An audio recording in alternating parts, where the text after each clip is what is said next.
Hey and welcome back. In this lesson, we're going to set up our tracking scene, we're going to orient the scene, and then finally we're also going to set the scale of the scene so that we're working in a real world scale, which just makes everything easier when adding objects to our scene later on. So what we want to do first is make sure you're on the Solve tab here on the left hand side, and then scroll all the way down until you get to this Scene Setup section right here. And what we're going to do here is we're simply going to click on Setup Tracking Scene. Now this will create a camera and also a plane and also a cube inside of the scene. So if we go back to the Layout tab here at the top, you can see now we have a camera, we have a light. Oh yeah, it also sets up a light, and then a plane, and then also a cube. Alright, and then if we scrub through our timeline, you can see that we actually have some camera motion already. Now our scene is not oriented, so if you look through the camera, you can see that things are not really aligned to the floor of our scene, and it's not looking correct. So we're going to go back to the motion tracking tab right here at the top, and now we're going to orient the scene and kind of tell Blender which is the center of the scene, where is the floor, and all of those things. Now let's look at this orientation section here on the left hand side. So you can see we've got some options such as floor, wall, set origin, x-axis, y-axis, and also the scale. So we're going to start with the origin first. So we want to tell Blender which tracker is going to be in the center of our 3D world. Now if we go to the layout scene and we kind of just go out of the camera, now the center of our scene is where the X and the Y axes, where they meet. That's the center of our world. So let's go back to the tracking, motion tracking workspace, and we're going to select one of these trackers to set as a center point of our world. And it's usually good to use a tracker that's on the ground plane and also somewhere that's kind of in the center of the scene. So let's look at our scene and choose a tracker that will be the origin of our world. And I think this tracker right here will be a good center point for the world, because it's on the floor first of all, and it's kind of in the center of our frame, and I think it's just a good center point to have. So just a tip, when selecting any trackers in your scene, don't click on the tracker itself, because you can actually mess up the track like that if you kind of click and drag accidentally. So just a tip, click next to the trackers like that if you want to select the tracker. You can also lock them if you are maybe scared that you might move them accidentally. So you can select all the trackers by pressing A and then right click and then click on Lock Tracks, and that will just mean you won't be able to move them around. So if I click on this track, you can't accidentally kind of just move them around. So that's maybe just a good practice to do as well. So click next to this tracker to highlight or to select that one tracker, and simply click on Set Origin here on the side. So that's going to tell Blender that point is going to be at the center of our world. So now if we go back to the layout, you can see if we look through our camera, now we just need to kind of hide the ground, and let's delete this cube completely by pressing X. Now you can see the center point of our axes is set to that point in space. But you can see it's not orienting the scene correctly. It's kind of still up in the air. It's not looking aligned. So let's go back to the motion tracking tab, and next we want to tell Blender where the floor is of the scene. So you can see on the left hand side we've got a button that says floor. Now we need to select 3 trackers that's on the floor so that Blender can figure out or triangulate those 3 tracks and then create the floor plane on that plane. So you can select any 3 trackers that's on the floor, but I would suggest you use trackers that's not too close to each other. So I'm going to use this track right here. Let's just zoom in here slightly. So this track, hold shift and then click next to a second track. So I'm going to use this point right here and then hold shift again and click next to a third track. So currently we've got this track on this corner selected, then secondly we've got this track selected right here, and thirdly we've got this track selected right here.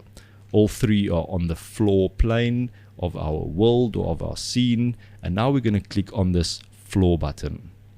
So now it automatically sets that plane to match the floor. So now if we go back to the layout and we look through the camera, you can see things are looking a little better. It kind of looks that it looks like this is the floor of our scene, but you can see the axes are not matching our scene completely.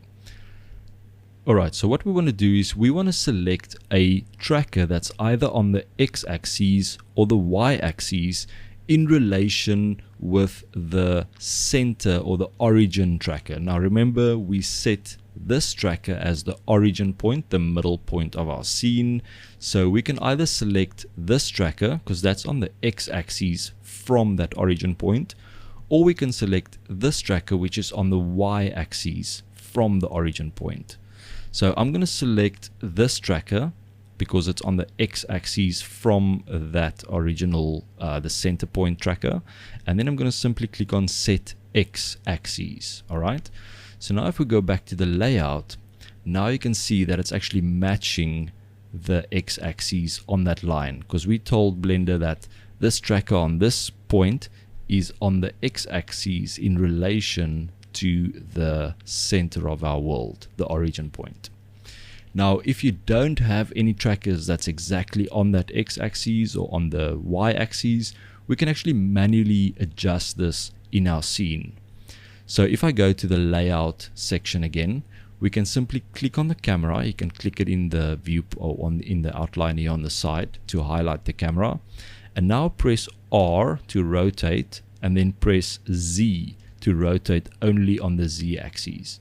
And now I can kind of hold in shift to do some finer adjustments, and I can see I can manually align my scene to match the axes. So I'm just going to kind of rotate it until I can see that the lines are actually following my scene. You can see these lines going back, these grid lines that are following the building like that.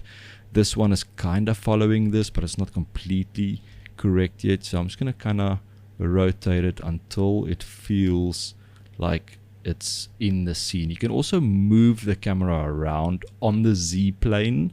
So if we want to do that, we can press G to move, but we only want to restrict it to the X and the Y axes. We don't want to move up and down. So to restrict that, press Shift Z, and that will basically lock the camera movement now only to move in the X and the Y positions. So you can see I can kind of move this around. If I want to place that center point more kind of in that corner, I can do so just like that and just click to position that again. Now if we look through, or if we exit our camera, we can actually delete this light as well. It's going to delete the light, and now I'm going to bring also the floor plane back that we actually hide from our scene. So now you can see we've got a floor plane, and now I'm going to play through this by pressing space. Alright, as you can see, our plane is kind of moving with the scene. It's obviously intersecting the building a bit. So what I want to do, I'm going to go back to frame 1, and I'm just going to scale this plane down. So with the plane selected, press S to scale, and just scale it down so it's kind of matching a little bit better. And let's move it into the corner of this area, because remember, this plane is now on the ground plane. It looks like it's kind of up higher, but it's actually on the ground plane. So I can move this in the X and the Y axes to position it into this area. So I'm going to press GX to move it in the X axis, maybe to about here, and then press GY and then position it this way. Remember, we don't want to move it up and down. We just want to move it kind of left and right on the X and the Y axes, because we know our floor plane is now matching the floor in this scene. So simply just move it on the X or on the Y to position it somewhere that we can kind of see it's matching. And now if I play this back, you will see that that plane is matching the movement of the scene, and it's kind of stuck on the floor in this area, and this is looking perfect. Finally, we also want to set the scale of our scene so that we're working with a real world scale. So let's go back to the motion tracking tab to do that. And what we need to do is we need to find two trackers that we can kind of guess the distance between those two tracks. and then we can input that number either in meter or in any other unit you are comfortable with, and that will just set up our scene scale to that real world scale. So I'm going to kind of zoom in here, and let's say we want to take this tracker and kind of figure out the distance between these two tracks. Now I'm going to work in meters, but you can work in feet or anything else that you feel comfortable with. It depends how your blender is set up, but I'm going to work with meters. So I'm going to guess the distance between these 2 points are probably about 1, 2, 3, 4, 5, maybe about 6 meters, maybe even a little bit more, maybe 8 meters. I'm going to set this up as 8 meters. So I'm simply going to select these 2 tracks. So click next to the first one, hold shift, click next to the second one, and now here where it says set scale, apply scale and distance, I'm going to enter that number that I just guessed here by distance. So I'm simply going to enter 8 meters or 8 right here, and then I'm going to click on set scale. Just click set scale and that's it. Now if we go back to our layout section, you can see our plane looks a lot smaller because our scene scale has now been set. And if we play this back, you'll see that it's still matching perfectly with the camera movement, but our scene is now better set as a real world scale.